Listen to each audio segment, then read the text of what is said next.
Bonjour à tous, deuxième vidéo dans notre série de rentrée sur les tables de vérité. Aujourd'hui ça va être assez rapide et assez simple à nouveau, vous allez voir. On va regarder les tables de chaque connecteur et voir quelle est la logique qui se cache derrière leur définition. La négation. Alors on commence par le plus simple, celle-là il n'y a à peu près rien à dire dessus. La négation, elle inverse la valeur de sa sous-formule immédiate, c'est-à-dire que quand f est vrai, non f est faux, et quand f est faux, non f est vrai. Et ça, quelle que soit la formule f. En fait, c'est juste le sens de la négation, ici on n'est pas surpris. On remarque juste que comme c'est un connecteur unaire, il n'y a qu'une seule sous-formule immédiate, je vous renvoie à la vidéo sur la syntaxe, donc on n'a que deux possibilités, et donc deux lignes. On peut passer à la suite. La conjonction, on attaque les connecteurs binaires, donc avec deux sous-formules, ça fait 4 configurations possibles pour les sous-formules. La conjonction F et G, c'est très simple aussi. Pour que ce soit vrai, il faut que les deux sous-formules soient vraies. Et dans tous les autres cas, c'est faux. Là aussi, c'est le sens du connecteur et, il n'y a rien de surprenant. Mon conseil, et ça va être le cas pour les autres connecteurs aussi, c'est d'identifier la ligne qui est différente des autres. C'est plus simple à retenir comme ça. Parce que dans une table, même très grande, vous cherchez, par exemple, les lignes où les deux sous-formules sont à vrai, vous en déduisez que votre conjonction, elle est vraie dans ces cas-là, et puis vous mettez toutes les autres lignes à faux. Ça va plus vite.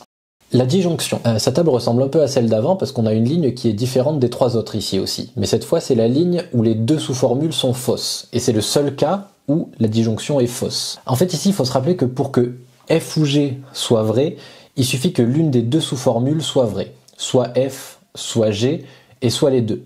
Et ici, en fait, c'est le seul piège par rapport au sens du mot « ou » dans le langage de tous les jours, c'est que le « ou » logique, ça correspond plus à un « et ou » comme on écrit parfois. Donc ici pareil, on retient la ligne qui se distingue en cherchant les cas où les deux sous-formules sont fausses, et là la disjonction f ou g elle est fausse, puis on met toutes les autres lignes à vrai sans chercher à réfléchir davantage. On a fini.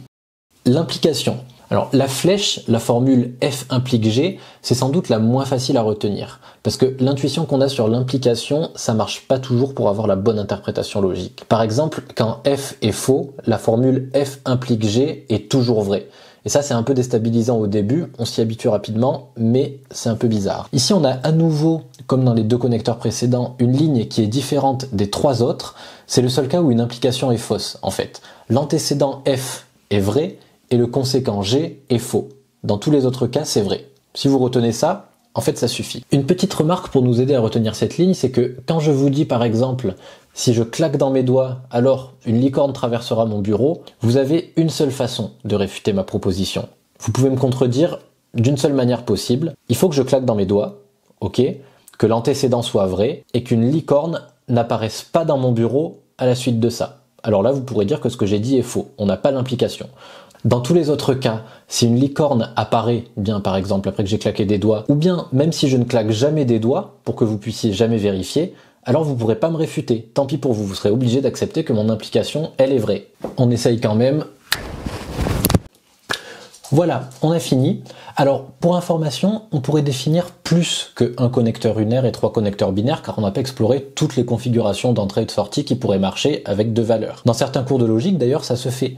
On introduit des nouveaux connecteurs comme ceux-là, mais en ce qui nous concerne, on va rester avec le langage qu'on a défini au départ, donc c'est tout pour nous. Dans la prochaine vidéo, la troisième et dernière de la série, on va voir comment utiliser ces tables pour enfin calculer la table de vérité d'une formule qui peut être complexe. Une fois de plus, c'est assez simple, mais ça ne fait pas de mal de prendre le temps de faire soigneusement des choses simples. À très bientôt!